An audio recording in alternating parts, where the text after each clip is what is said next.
ରୋନାଲ୍ଡୋଙ୍କୁ ଆଶ୍ୱାସନା ଦେଲେ କୋହଲି। ରୋନାଲ୍ଡୋଙ୍କ ଦଳ ପର୍ତ୍ତୁଗାଲ ଫିଫା ବିଶ୍ୱକପ୍ 2022 ବାଦ୍ ପଡ଼ିଛି। ଏହା ସହିତ ରୋନାଲ୍ଡୋଙ୍କ ବିଶ୍ୱ ଚାମ୍ପିୟନ ହେବାର ସ୍ୱପ୍ନ ପୁଣି ଥରେ ଭାଙ୍ଗି ଯାଇଛି। ପର୍ତ୍ତୁଗାଲ ପାଇଁ 5ଟି ବିଶ୍ୱକପ୍ ଜିତିଥିବା ରୋନାଲ୍ଡୋ ଏପର୍ଯ୍ୟନ୍ତ ଦେଶ ପାଇଁ ଫିଫା ବିଶ୍ୱକପ୍ ଟ୍ରଫି ଜିତି ନାହାନ୍ତି ଏବଂ ବର୍ତ୍ତମାନ ତାଙ୍କର ସ୍ୱପ୍ନ ଅଧୁରା ରହିଯାଇଛି। 37 ବର୍ଷୀୟ ରୋନାଲ୍ଡୋଙ୍କ ପାଇଁ ବର୍ତ୍ତମାନ ପରବର୍ତ୍ତୀ ବିଶ୍ୱକପ୍ ଖେଳିବା ଅତ୍ୟନ୍ତ କଷ୍ଟକର ହେବ। ପର୍ତ୍ତୁଗାଲ ବିଶ୍ୱକପ୍ ବାଦ୍ ପଡ଼ିବା ପରେ ରୋନାଲ୍ଡୋ ଏକ ପୋଷ୍ଟ କରି କହିଛନ୍ତି ସେ ଦେଶ ପାଇଁ ସର୍ବଦା ସଂଗ୍ରାମ କରିଛନ୍ତି ଏବଂ ଭବିଷ୍ୟତରେ ତାଙ୍କର ମନୋଭାବ ମଧ୍ୟ ସମାନ ରହିବ। ଭାରତୀୟ କ୍ରିକେଟର ବିରାଟ କୋହଲି ତାଙ୍କୁ ଆଶ୍ୱାସନା ଦେଇ ଦେଖିଛନ୍ତି ରୋନାଲ୍ଡୋ ସମସ୍ତ କ୍ରୀଡ଼ାବିତଙ୍କ ପାଇଁ ଏକ ପ୍ରେରଣା ଏବଂ କୌଣସି ଟ୍ରଫି ଖେଳି ପ୍ରତି ତାଙ୍କର ଅବଦାନକୁ ହ୍ରାସ କରିପାରିବ ନାହିଁ। ସେ ଈଶ୍ୱରଙ୍କ ଏକ ଉପହାର।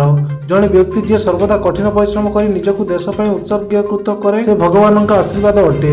ତୁମେ ମୋ ପାଇଁ ସବୁବେଳେ ସର୍ବଶ୍ରେଷ୍ଠ। ଫିଫା ବିଶ୍ୱକପ୍ 2022ରେ କ୍ୱାର୍ଟର ଫାଇନାଲ ମ୍ୟାଚରେ ପର୍ତ୍ତୁଗାଲକୁ ମୋରୋକୋ ବିପକ୍ଷରେ ପରାଜୟ ସମ୍ମୁଖୀନ ହେବାକୁ ପଡ଼ିଛନ୍ତି।